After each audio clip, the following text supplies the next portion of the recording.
Welcome to the world of mathematical modeling.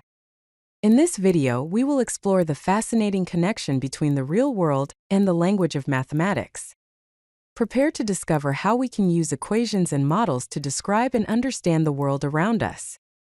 This is From Reality to Equations, the art and science of describing the world mathematically. So, what exactly is mathematical modeling? It is the process of creating mathematical representations of real-world phenomena, and it helps us to understand, analyze, and even predict behavior. It involves translating real-world problems into mathematical terms, studying those mathematical problems, and then interpreting the mathematical results back into the context of the original real-world situation. Essentially, we are using math to tell a story about the world. The modeling process generally follows a sequence of steps. It begins with the real world, where we observe and identify a specific problem that we want to understand. Next, we translate this problem into a mathematical model. This involves creating equations and relationships that capture the essence of the real-world situation. Finally, we analyze these mathematical models to obtain solutions, and interpret these solutions to gain insights about the original problem. Mathematical models can be broadly classified into two types.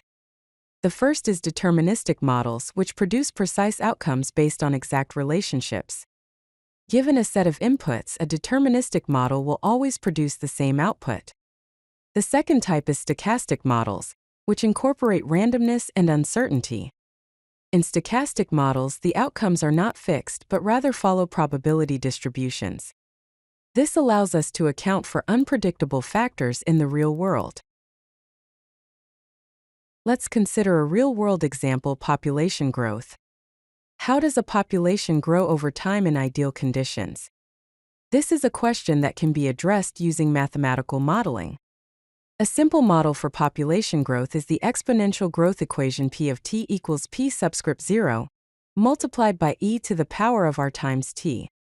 Where p of t is the population at time t, p subscript 0 is the initial population, e is the base of the natural logarithm, and r is the growth rate. The process of mathematical modeling can be broken down into 4 key steps. Step number 1 is to formulate. This involves defining the problem clearly and identifying the key variables that are relevant to the problem. Step number 2 is to construct. This is where we build the mathematical equations and relationships that represent the problem. Step number 3 is to solve. In this step, we apply mathematical techniques to find solutions to the model. Step number 4 is to validate.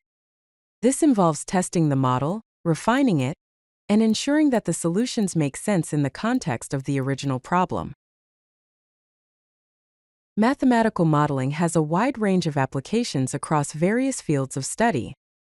In medicine, it can be used to model disease spread and determine optimal drug dosages. In finance, it can be used for risk analysis and investment strategies. In climate science, it can be used for weather prediction and understanding climate change. In engineering, it is crucial for design optimization and ensuring safety. In business, it helps in market analysis and forecasting. And in biology, it can be used to study ecosystem dynamics and evolution. Here are some key takeaways from this introduction to mathematical modeling. Firstly, mathematical modeling bridges the gap between the real world and the abstract world of mathematics.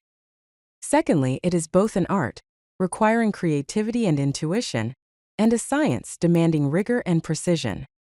And thirdly, its applications span across all fields of study, making it a versatile and powerful tool for understanding and shaping our world. Mathematical modeling gives us the power to describe our world mathematically. If you like this video, hit that like button and don't forget to subscribe. Visit CodeLucky.com for more such useful content.